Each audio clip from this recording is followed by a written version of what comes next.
I never thought a single glance could shatter a lifetime of loyalty. But there I was, standing in my best friend's kitchen at her birthday party, locked in a gaze with the one person I had absolutely no right to want. Ryan had just walked through the door after 3 years away, and the boy who used to tease us mercilessly had transformed into someone who made my heart forget how to beat properly. My best friend Sarah was laughing somewhere behind me, oblivious to the earthquake happening inside my chest, and I knew in that terrible, exhilarating moment that I was about to make the worst decision of my life. The thing about forbidden attraction is that it doesn't announce itself with trumpets and warnings. It creeps in quietly, disguising itself as innocent conversation, as accidental touches, as shared jokes that last a little too long. Ryan started showing up more often after that party, always with some excuse about visiting his sister, always somehow finding his way to wherever I was sitting. We'd talk about everything: his dreams of becoming an architect, my struggles with teaching kindergarten, the books we loved, the places we wanted to see. Sarah would roll her eyes affectionately, happy her brother and best friend were getting along, completely missing the electric current that ran between us every time our hands accidentally brushed reaching for the same coffee cup. So if you believe in the power of love, loyalty, and the impossible choices that test our hearts, please hit that like button, drop a comment below sharing your thoughts, and subscribe to this channel. Your support means everything, and it helps me bring you more stories that touch the soul. I tried to stop it. God knows I tried. I'd remind myself every single day that Sarah had been there for me through everything: the death of my mother, my failed engagement, the depression that nearly swallowed me whole. She was the sister I never had, the person who knew every version of me and loved them all. How could I even consider betraying that for a man? For feelings that might disappear as quickly as they arrived. But love, or whatever this intense consuming thing was, doesn't care about logic or loyalty or the promises you made to yourself at 3 in the morning. It just grows, relentless and wild, until it's all you can think about. The first time Ryan kissed me, we were both pretending it wasn't going to happen. We'd gone for a walk after a movie night at Sarah's apartment, and somehow we ended up at the old park where we used to play as kids. The November air was sharp and cold, and he'd given me his jacket without asking, and we were talking about nothing and everything. And then suddenly, we weren't talking at all. His lips tasted like the cinnamon gum he always chewed, and my entire world tilted on its axis. When we finally pulled apart, the guilt hit me like a physical blow. I could see Sarah's trusting smile in my mind, hear her voice saying how happy she was that 2 of her favorite people got along so well. I felt like the worst person alive. We agreed it was a mistake. We agreed to forget it happened. We lasted 4 days before we were texting each other constantly, finding excuses to meet up without Sarah, building this secret world that felt both magical and poisonous. Ryan was different from anyone I'd ever known. He listened like my words were precious, remembered tiny details I'd mentioned weeks ago, made me laugh until my sides ached. With him, I wasn't the sad girl who'd lost her mom or the broken woman whose fiancé left her for someone younger. I was just myself, raw and real and somehow enough.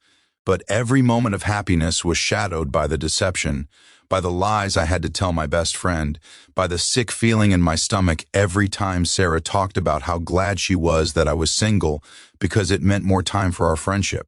The secret relationship lasted 3 months before the universe decided we'd gotten away with it. Long enough. Sarah came home early from a work trip and found us together on my couch, not doing anything particularly scandalous, but the way we were looking at each other told her everything she needed to know. The sound she made was something between a gasp and a sob, and I watched my best friend's face crumble as she realized that the 2 people she trusted most had been lying to her for months. She didn't yell. Somehow that made it worse. She just looked at me with these devastated eyes and said my name like it was a question, like she was asking how I could have done this to her, to us, to everything we'd built over 15 years of friendship. The words that came out of her mouth next are burned into my memory forever. She told me she felt stupid for not seeing it, betrayed in a way that made her question every moment of our friendship, wondering what else I'd lied about, what else I'd hidden. She told Ryan he'd destroyed her ability to trust him, that he'd chosen a relationship over his own sister. Then she walked out, and the silence she left behind was deafening. Ryan tried to hold me as I broke down, but I pushed him away. What had we done? What had we sacrificed for stolen kisses and secret phone calls? I had destroyed the most important relationship in my life for something that might not even last. The next weeks were a special kind of torture. Sarah blocked both of us on everything. Mutual friends started taking sides, and I couldn't even defend myself because I was guilty of exactly what they accused me of.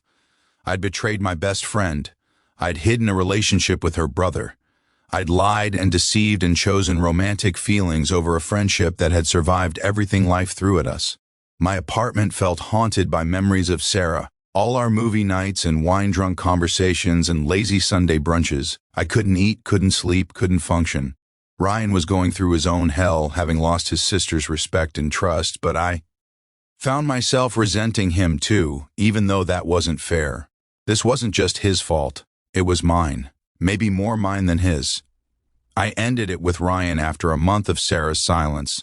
I told him we'd made a terrible mistake, that what we had wasn't worth the destruction it caused, that we needed to give Sarah space and hope she'd eventually forgive us separately. He fought me on it, said what we had was real and rare and worth fighting for, but I couldn't hear him over the sound of my own guilt. When he finally left my apartment for the last time, I felt simultaneously relieved and completely shattered. I'd lost them both now. My best friend and the man I'd fallen impossibly in love with. I'd burned down my entire life for something I was too cowardward to even fight for. Sarah reached out 6 weeks later with a single text message asking to meet for coffee. I showed up 30 minutes early, sick with anxiety, preparing myself for more anger, maybe final closure, possibly nothing at all. When she walked in, she looked tired and sad, but not furious anymore. We sat in uncomfortable silence for a long moment before she spoke. She told me she'd done a lot of thinking, a lot of crying, a lot of therapy. She said that what hurt the most wasn't that Ryan and I had feelings for each other, but that we'd lied about it, treated her like she couldn't handle the truth, made choices about her life without including her. She said she'd spent weeks being angry before realizing she was also being unfair, that she'd never actually told either of us that dating would be off limits, that she'd just assumed we'd never cross that line. What Sarah said next changed everything. She told me she'd talked to Ryan, that he'd been miserable since I ended things, that he'd told her he was in love with me in a way that terrified and amazed him. She said she'd watched me over the years settle for men who didn't deserve me, and as much as it complicated things, Ryan treated me better than anyone ever had. Then she asked me the question I'd been too afraid to ask myself. Did I end things with Ryan because I genuinely didn't want to be with him, or because I was punishing myself for hurting her? The answer cracked something open inside me. I'd been so consumed with guilt that I'd thrown away something real and precious, something that might have been worth the mess and complications. Sarah didn't give us her blessing, not exactly. What she gave us was something more honest. She said she needed time to rebuild trust with both of us, that it would be awkward and weird and sometimes painful, but that she'd rather work through the discomfort than lose two people she loved. She said if Ryan and I were going to be together, we needed to be all in, not hiding or sneaking around or making her feel like a obstacle to work around. She said she deserved transparency, even when the truth was uncomfortable, and that we owed her that much after everything. Shit, if this story has touched your heart, if you've ever faced an impossible choice between love and loyalty, please take a moment to like this video, share it with someone who needs to hear it, and let me know in the comments what you would have done in this situation.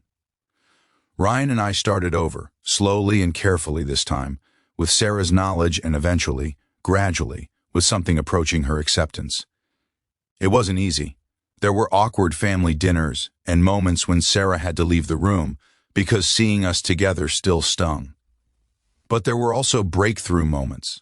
Times when she'd laugh at one of Ryan's jokes, or squeeze my hand when I was nervous, small gestures that said she was trying, that our friendship might survive this after all. Before we end, please comment worth IT if you believe true love is worth fighting for, even when it costs you everything. 2 years later, I can say that dating my best friend's brother was indeed the craziest decision I ever made, but crazy doesn't always mean wrong. Ryan and I are engaged now, planning a wedding where Sarah will stand beside me as my maid of honor, a position I never thought she'd accept again.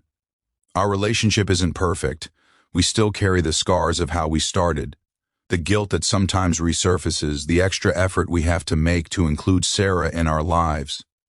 But we're honest now, painfully honest, and that honesty has rebuilt what our lies destroyed. Sarah has her own life now, a boyfriend who makes her happy, new dreams she's chasing, and while our friendship looks different than it did before, it's real and solid and earned.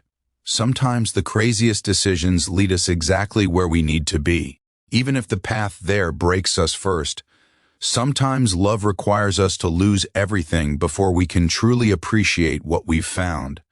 And sometimes, just sometimes, the people we hurt the most are capable of the most extraordinary forgiveness.